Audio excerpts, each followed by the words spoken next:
Primetime Thursday with Diane Sawyer and Charles Gibson. Tonight, a primetime exclusive. For the first time, the images from above. What police rescue team pilots saw from helicopters hovering over the Twin Towers in those first minutes. Because one of the first calls I got was from people on the ground calling us to immediately check the roof. Could people have been saved from the rooftop? What are police around the country learning from these pictures? Have the rules of rescue now changed? Chris Cuomo with critical findings that could help you survive a fire in the sky.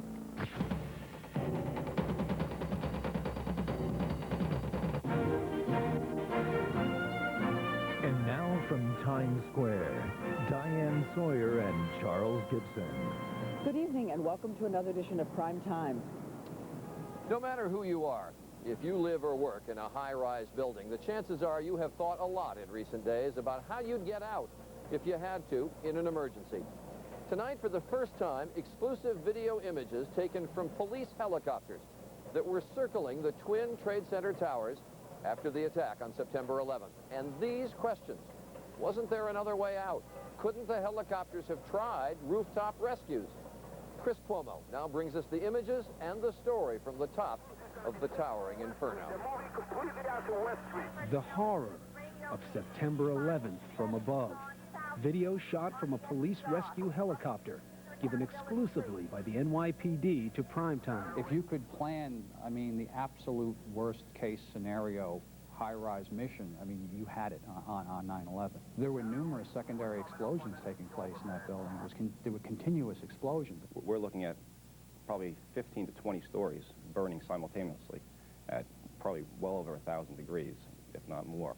Lieutenant Glenn Daly and Officer Timothy Hayes are pilots for the NYPD Aviation Unit. Just minutes after the blast, Hayes is in the first helicopter over the scene. Immediately, the high-rise rescue plan was going into effect. The smoke had covered 90% of the entire roof, so I couldn't even see the roof to make an evaluation of where we could go. But Hayes hopes he can find a way, some way, to manage a daring rescue. From the ground, it seems an aerial rescue could work. After all, our memories are etched with scenes of heroism in the air. Rescue helicopters swooping in, effortlessly it seemed, saving lives. A rooftop evacuation from a fire consuming the MGM Grand Hotel in Las Vegas. A worker trapped atop a crane in Atlanta, plucked from the sky. And in Los Angeles, as an office building was in flames, 8 people with nowhere else to go were flown to safety. Chief Paul Shakestad of the LA Fire Department's Aviation Unit was there. Our helicopters put teams on the roof that can go in through the top, the uninvolved portion of the building, and do search and rescue or some limited firefighting. Shakestad's unit took primetime along for a training run. They use hoists to lower specially trained firefighters down to rooftops and harnesses to bring victims back up. But Shakestad and other fire experts warn roof rescue isn't the best option. So the priority is still to go down. Vince Dunn, a former deputy chief in the New York Fire Department, told us if you're in a burning high-rise office building, going to the roof is one of the worst things you can do. We want people to get below the fire. Our strategy is to bring people down below the fire. If you're one floor below the fire, you're safe. The most dangerous place you can be is above a fire, in a stairway or in a hallway. Heat, smoke, and flame rise. Now, why is it wrong to think, hey, if there's a fire like the World Trade Center and there are all these people trying to get down, I'll just go to the roof. That's the safest place. It's not easy to get up to the roof of a building. Many stairways do not go to the roof, and you may get trapped in that stairway that dead ends. That's why the fire evacuation plans for the World Trade Center never included a rooftop escape. True, after the 1993 basement garage bombing, a small number of people who were unable to negotiate the staircases were rescued from the roof. But on the worst September morning in history, everything was different. There are high-rise fires, and then there are 9/11. A typical high-rise fire creates a lot of heat and creates a lot of smoke. Add to that scenario hundreds of thousands of pounds of jet fuel as an accelerant to the fire. Multiply the heat factor. Something that helicopters don't like is heat.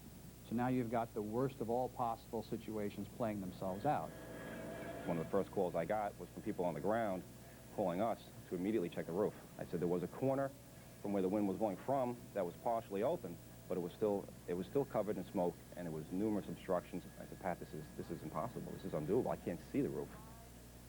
Yet still, one police chopper tries repeatedly to get into position to land or drop someone in, but it can't.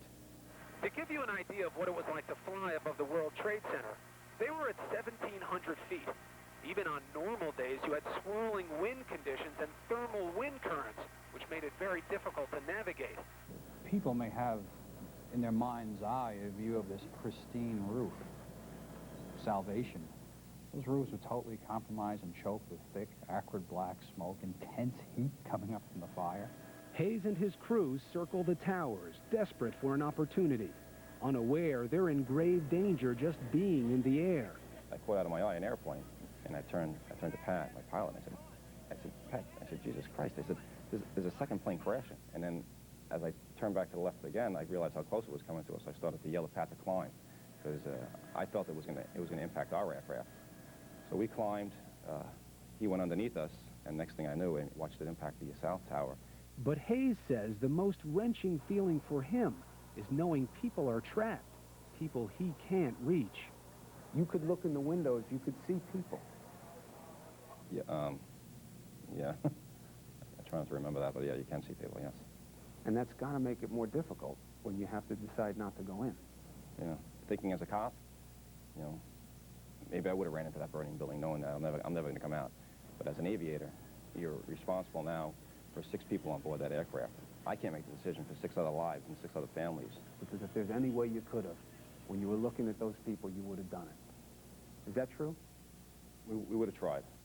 But if me trying to help people is going to kill more people on board my helicopter, if that helicopter, God forbid, falls to the ground, you have to say, we have to weigh the options. Say, you know what, this isn't going to work. We're going to cause more problems than good right now. Was there ever a moment that either of you or anyone else that you know of questioned whether or not the right call was made to land on that roof? Never. Never. When you're flying around the World Trade Center that morning, did you ever see people on the roof? No. Never. We looked. The South Tower was totally obscured. We couldn't see the roof at all. The North Tower, there was nobody on the roof. And why didn't anyone make it to that roof? The only staircase leading there may have been destroyed, filled with smoke or fire. Maybe they couldn't open the door that led to the roof, a door that was usually locked to protect vital communications equipment. But there were people working in close proximity who had keys. And the Port Authority says there's no evidence that anyone was even close to that door. We may never know for sure, but what we do know is that despite the most effective evacuation effort in anyone's recent memory, 20,000 people were saved. There were those who were trapped, above the fire and out of reach of the helicopters. As a human being, what's the impact on you when you first noticed exactly how devastating it was? It was, I never felt so helpless and guilty before in my life. And when we get there with these millions of dollars of equipment, and there was absolutely nothing we could do, because it was nothing, we couldn't get to that roof. We couldn't get people out of that building. So it was one of the worst feelings I felt, you know, I've ever felt. It's gone! The whole tower! And then, the final shot for the pilots. Another one's gonna go! So close, and yet, as the towers came down, despite all their training, all their courage, all they could do was watch in stunned disbelief. Realize the whole North Tower is down.